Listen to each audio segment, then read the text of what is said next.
Whenever I do scenario-based force-on-force training, I typically don't do very well. I get taken down, I get my nuts stepped on, they take my own gun from me and shoot me with it. Keep going. You're shooting with your own gun, Mike. Getting shot with your own gun in force-on-force is like an own goal in soccer. It's one of the worst things that can happen to you. But I might have figured out what my problem is and possibly fixed the reason that I was getting my ass kicked so bad. But if you like seeing me get my ass kicked, don't worry. I still got slammed on my head. We'll call that. By a woman. Now, right off the jump, obviously getting slammed on your head is an important detail to a story, but is the fact that it was a woman that did it an important detail? Yes. And if you think it is, isn't that misogyny? Maybe, I don't know, I don't care. ECQC is a 3-day course that encompasses all aspects of armed self-defense, from initially dealing with the person verbally and non-verbally, to physically fighting them, to drawing and shooting. As a police officer, I was involved in over 200 uses of force and investigated thousands of crimes. And ECQC is one of, if not the most valuable and realistic self-defense training that I've ever seen or been a part of. A lot of people see this type of training and think, oh man, that looks fun, but it also looks very hard. It is fun, and it is very hard, and if you had to ask me what the hardest parts about it are, it's not the fighting and the shooting. If you do everything you're supposed to do, those parts should be manageable. It's actually like everything else. While doing this course, you have to fight with yourself internally. You're in a constant argument and conflict with yourself. It always rains when I do this. And I'm fighting my gear. Like, you have to make sure your gun works. You have to make sure your body is working. It was very helpful that the sponsor of this video, Barbell Apparel, hooked me up with some jeans, some pants. You'll see it in all the fights. The gear kept me like functioning, and it kept me dry, and it was comfortable. I can kick.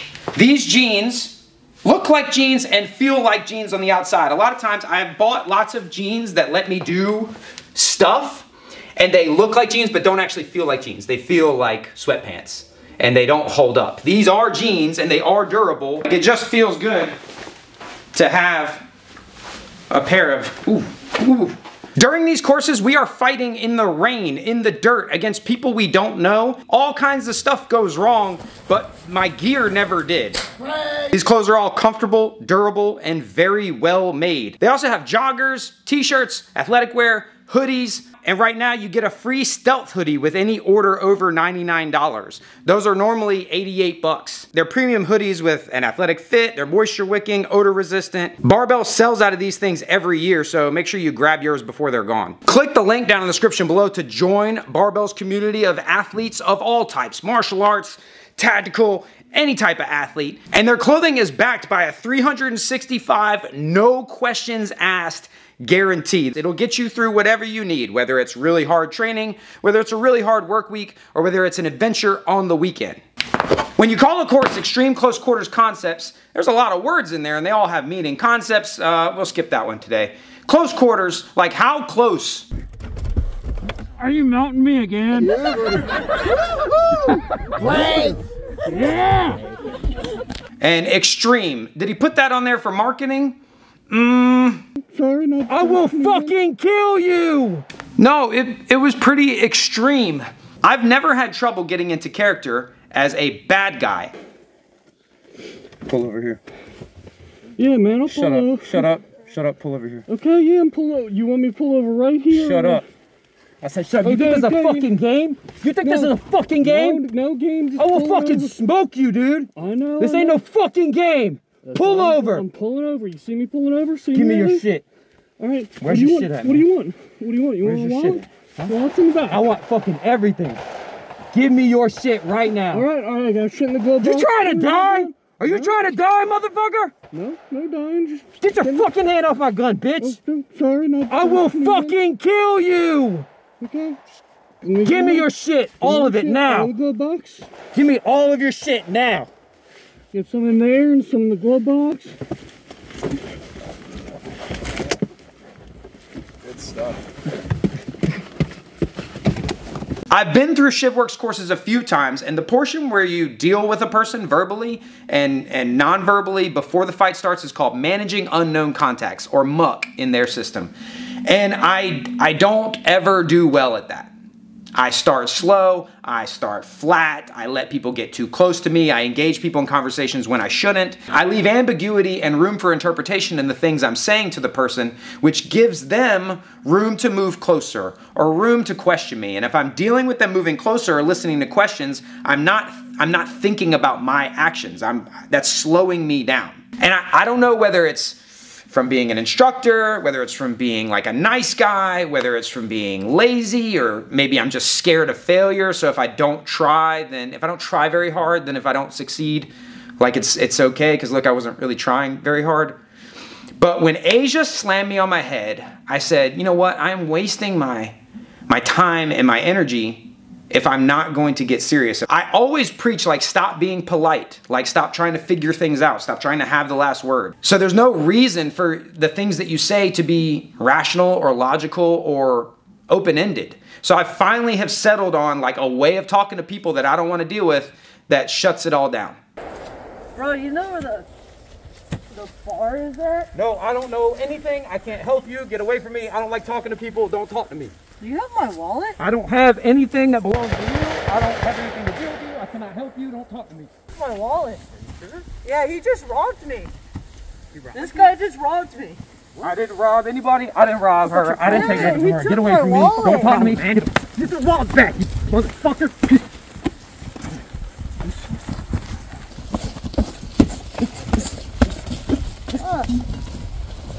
You have my wallet?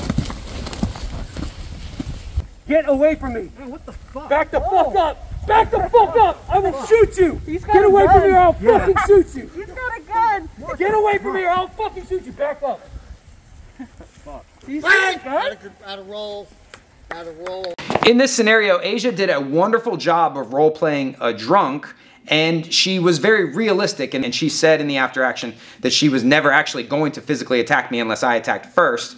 I thought about front kicking her, because I always think about front kicking people, but it just didn't read as urgent. I knew I was armed, and her body language hadn't yet communicated to me that I was being threatened.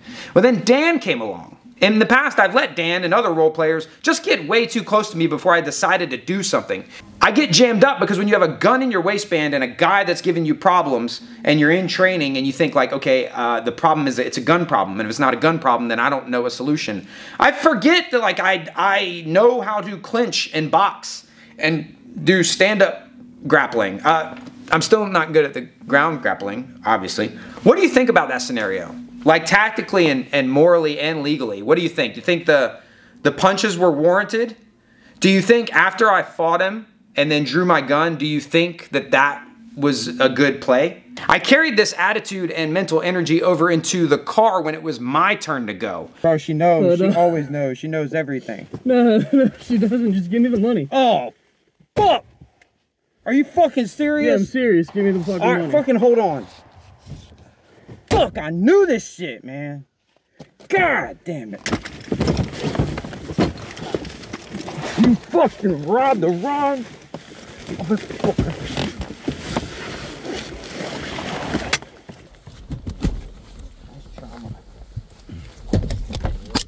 Hey, good job. Everyone else before this had gone with the, okay, all right. You gotta be smooth if you wanna draw from under the gun, and you're learning it from literally one of the smoothest dudes that there is. When Craig teaches this stuff, he often uses the phrase authentic to you. When you're managing unknown contacts or rizzing them up or running your game or whatever you wanna call it, you have to be authentic to yourself.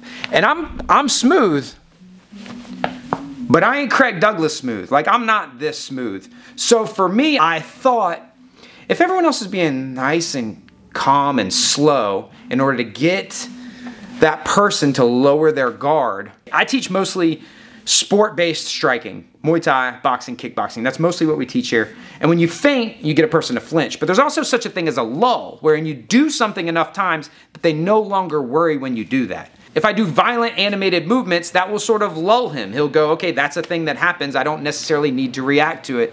And then I use that as my opportunity to go. It's hard to see what happened here, but I made sure that I had him pinned pretty good and that he wasn't getting up, and I kind of softened him up with some strikes. And then I slid into the back seat, drew my own gun, and double tapped him in the back of the head.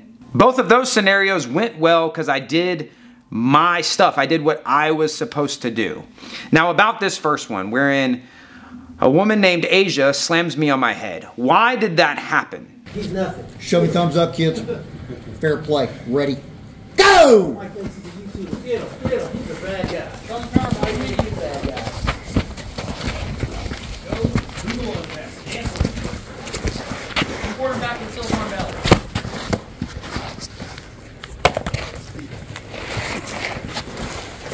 Punch him in the face. Punch him in the face.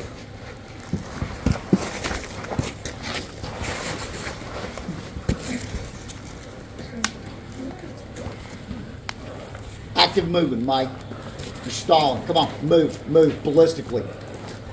Do not let her control you. Drive forward and then turn. Drive forward and turn. Forward and turn. Keep your feet moving. Come on, Mike. Stillness is death. Let's go. Move. Keep turning. That's it. Keep driving and turning. Drive and turn. Drive and turn. Hit him, Mitch.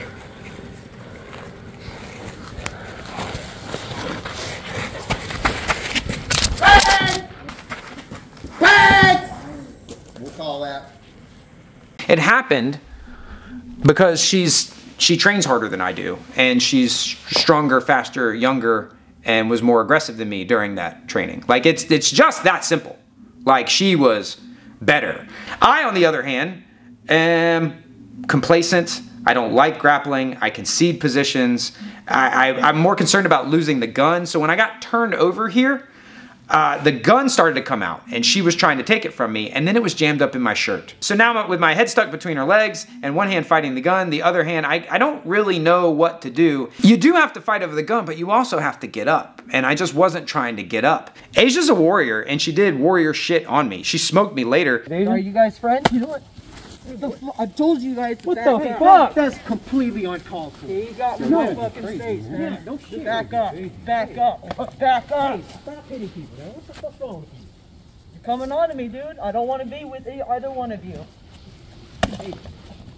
Hey, chill out. Holy shit. What the fuck? What the fuck? She shot me in both femoral arteries and in my cup. Like she tore me apart with that close range shooting. The funny thing about getting beat up by a girl in training is that it's not really embarrassing for me. It's whatever for me. But they felt like I might be. Like it's one of those things like you shouldn't be embarrassed, but you might be. And then everyone feels kind of weird, feels kind of awkward and tense. No, real misogyny is like if you look in the comments. It's like, LOL, you'll see it. This is why I saved this part for last. You'll see in the comments down below, people all like, LOL, like you got beat up by a girl. Why should we listen to you? Yeah, I got beat up by a girl. You should listen to me so you don't get beat up by a girl, because I think that would be super embarrassing for you. Or the other end of it, where it's people that are not part of our objective reality and think that it is sexist or misogynist to point out that it is inherently different and special when that happens. Like it just is. If that's misogyny, to acknowledge that it's different and special and amazing and cool, okay, then I am one. They also have gym shorts. I like their gym shorts a lot. They're like the modern length. They're a good cut. They're very lightweight. They have them with the liner and without the liner. You know, if you want the built-in underwear, which is all the rage now, they got zippered pockets and then the extra little pocket to hold your keys tight so they're not jangling around while you're recreating.